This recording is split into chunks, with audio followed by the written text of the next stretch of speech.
Tonight,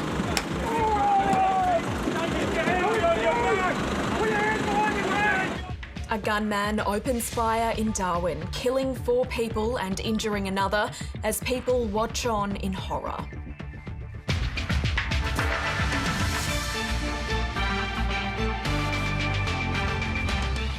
Tonight, we're bringing you a special bulletin looking at how this tragic shooting unfolded.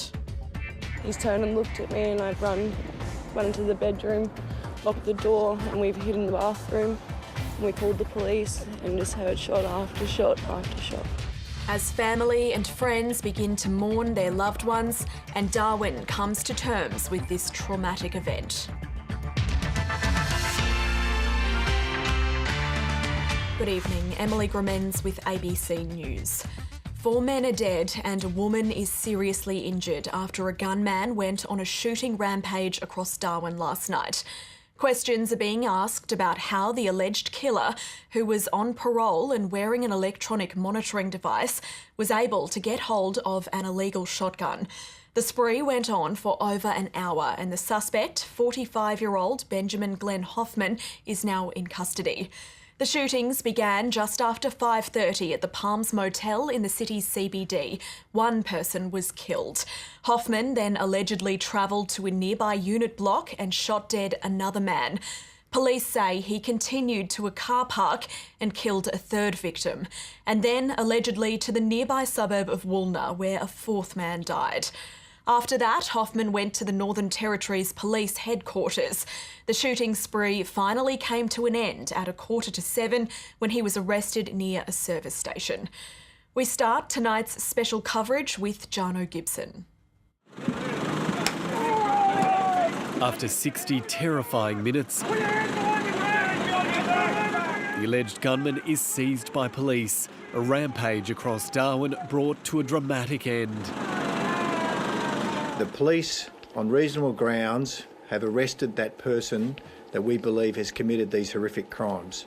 An hour earlier, police were scrambling to the Palms Motel following reports of an active shooter in the city. It's 10 to 20 shots. He went through this place. Inside the motel, some guests had come face to face with the alleged killer. He's turned and looked at me and I've run into the bedroom, locked the door, and we've hid in the bathroom. And we called the police and just heard shot after shot after shot.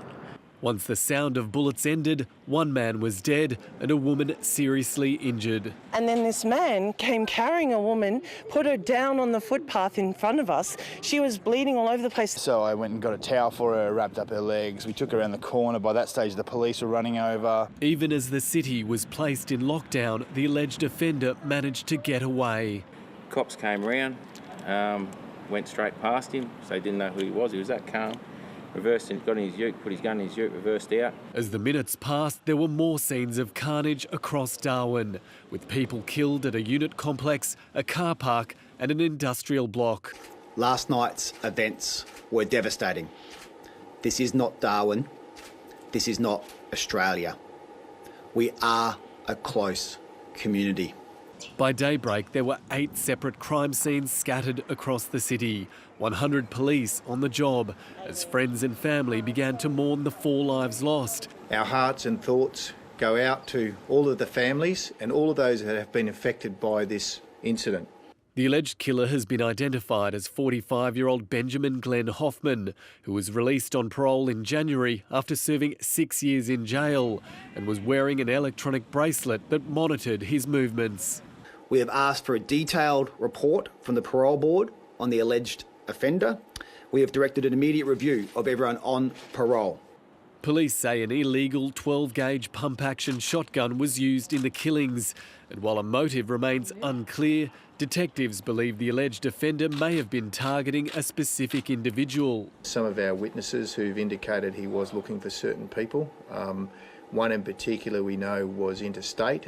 Police say at least some of the victims were random casualties in a deliberate and devastating attack.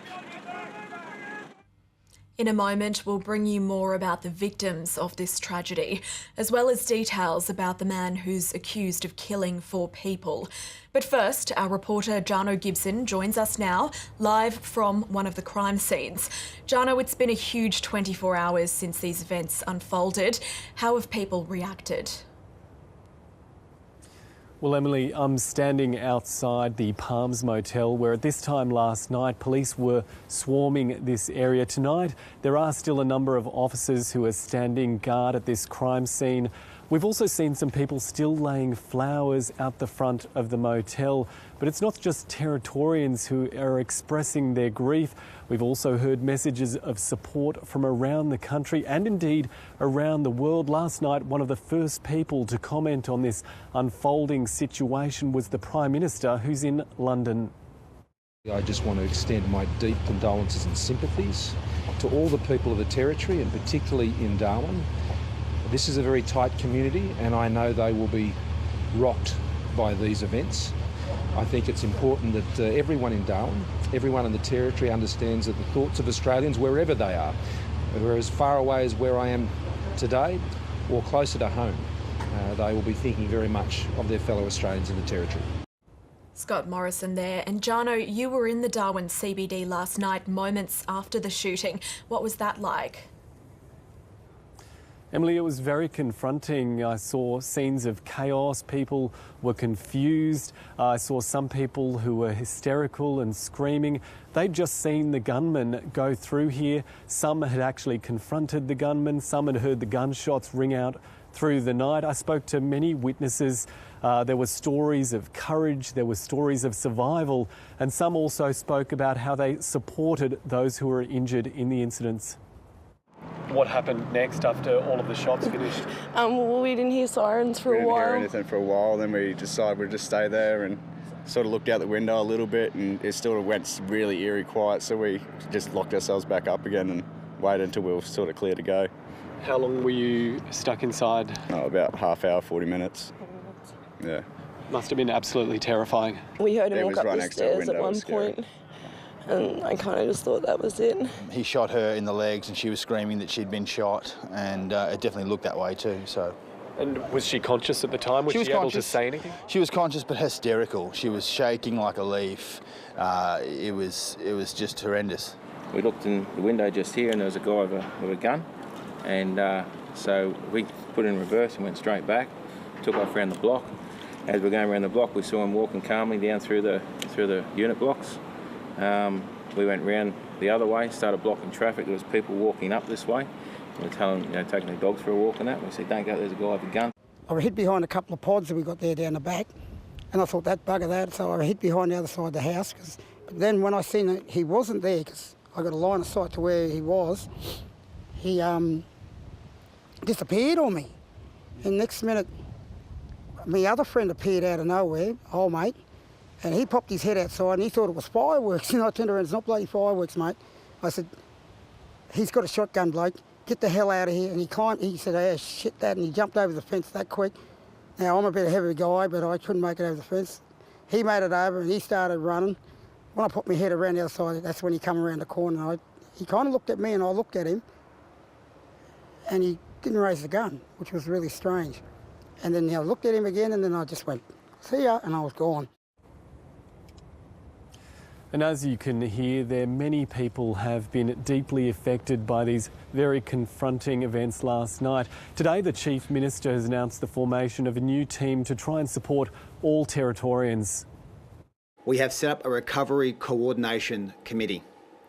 This has pulled together key government agencies, non-government agencies, to make sure the community's welfare and safety is front of mind. It will cover what do we do in our schools today, how do we talk to our kids, how we help those people who work in the CBD and other affected areas, the staff of the Palms or the Bath Club and other workplaces. What do we do as a public memorial or vigil? Things of that nature. I understand there are a significant number of people who are affected by what happened last night who were traumatised. We are offering counselling services through NT Mental Health. That's the Chief Minister there. And Emily, a little later in the bulletin, we will be getting a live update from the man in charge of the police investigation. Thanks, Jarno. Friends and family are tonight mourning the 4 people killed in the shooting. The first victim has now been identified, a taxi driver who was on a meal break when the shots rang out at a city motel. Hassan Baidoun was having his first meal after fasting for Ramadan when he was shot down by the alleged gunman. The 33-year-old Lebanese-born local had been driving for blue taxis next door to the Palms Motel where he was living. A huge loss, a huge loss. At the time of the shooting, we didn't realise he was involved, and he had a booking, and our staff were trying to frantically find him because that was so unlike him to not cover the booking. But he was also a qualified IT consultant.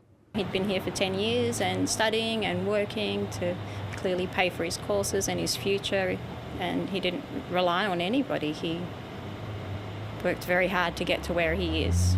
Hassan was a real good taxi driver. He looked after Aboriginal people in a lot of ways, and he was very local, and everybody respected him.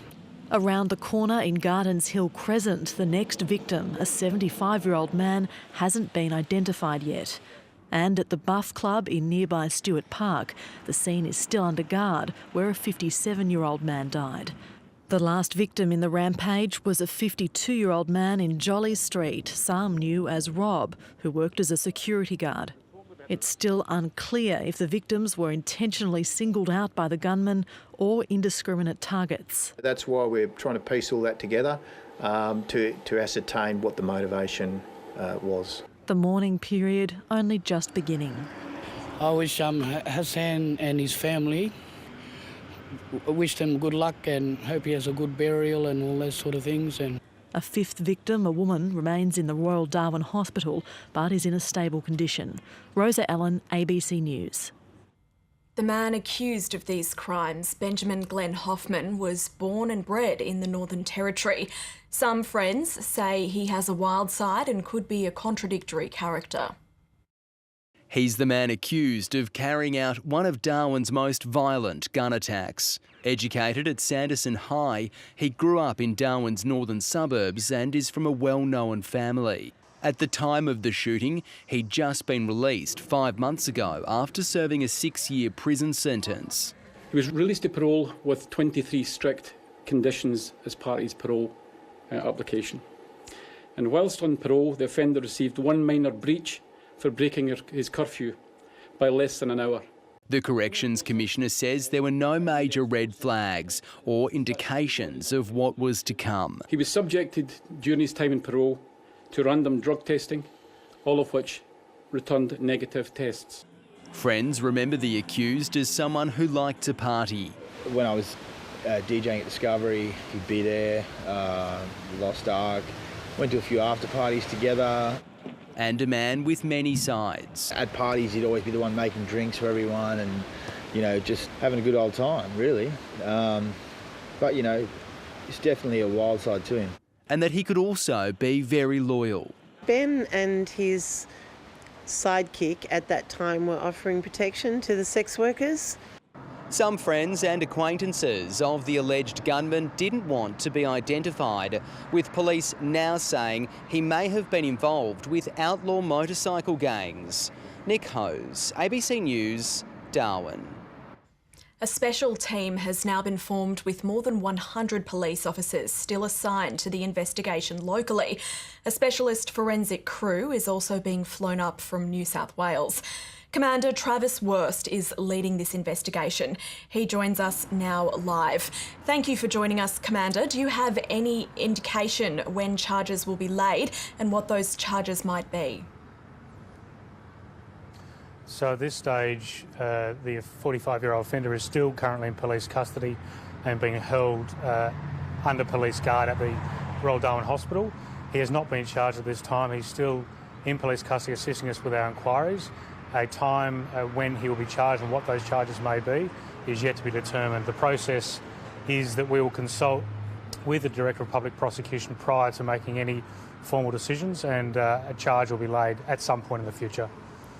Police have said earlier they believe the weapon used was stolen as far back as 1997. How did it fall into the suspected offender's hands? Look, that's a very good question. That's certainly part of the investigation that's currently underway. That element is forefront in determining the movements of the offender on the day yesterday, leading up to the events that occurred in the city, then his movement out to the Peter McCauley Centre, and then when he was arrested. That particular firearm was located in the vehicle when he was taken into police custody. You've been working to compile a timeline of last night. Are you now confident you've established all of the gunman's movements? So we're assisted through that process by the fact that this offender was wearing an electronic monitoring bracelet, and that did certainly assist us in identifying his movements, the times he was at certain locations, the period he was at those locations, and it's that information that we've used to provide to the media to assist us in asking for any witnesses who were in any of those locations that you've identified earlier in your broadcast, who may have witnessed, observed, heard, seen or anything at all in relation to what transpired last evening. If you haven't spoken to police yet, I encourage anyone in the community to please attend your local police station. That includes if you took any footage on your mobile device of any of the events. We require that footage to assist us in developing our prosecution brief and also providing that information to the coroner in due course. That was Travis Wurst. As well as reviewing its parole system overall, the Northern Territory government will look specifically into the way offenders are monitored. The electronic bracelet being worn by the shooter is required for anyone on bail in the Territory, and such devices are being used more and more across the country.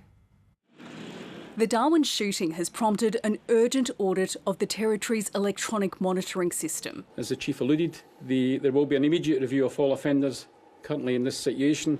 Territory-wide, 46 people are fitted with the devices. Dr Marietta Martinovic is a lead researcher in electronic monitoring, even wearing one as an experiment.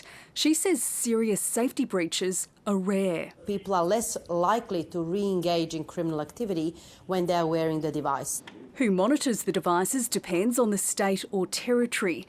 In the NT, that falls to a private company which alerts authorities only if there's a breach. The wearer would have to go to a restricted area or tamper with the device or break curfew. Remember, we can't see what the offender is doing, so there's no point anybody watching the screen and watching the moving dots. The devices are only used as part of a supervision order, not in place of incarceration. The alleged shooter in Darwin, I believe he was subject to 23 parole conditions, and this was just one of those conditions. Dr Martinovic says there's been a 150% rise in the use of the devices nationally since 2016. Authorities stand by their use. Electronic monitoring is a valuable tool that allows corrections to monitor offenders and check compliance in the community. The Northern Territory review is expected to take 1 week. Penny Timms, ABC News. Stay with us now. Lee Sales is up next with 7:30.